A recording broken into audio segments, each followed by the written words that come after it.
lower lead times and minimized tooling have been very attractive in production setting in all industries.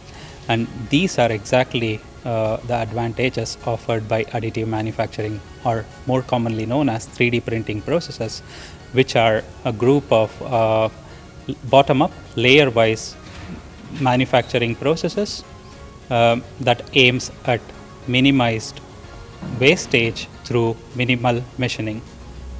My research deals with one such additive manufacturing process called Directed Energy Deposition, wherein a laser beam is used to melt the material powder form of alloy 718 as it is being deposited onto a substrate.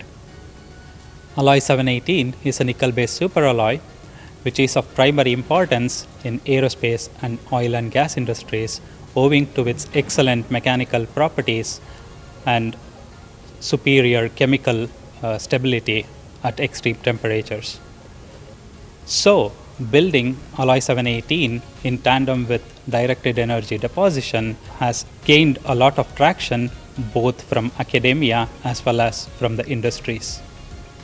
Process, microstructure and material properties are interrelated to one another in additive manufacturing processes. My research aims at understanding the relationship between the process and its subsequent effects on microstructure and mechanical properties of alloy 718. The second part of my research aims at analyzing the effects of post-treatments on alloy 718, wherein different heat treatments and their subsequent effects are analyzed.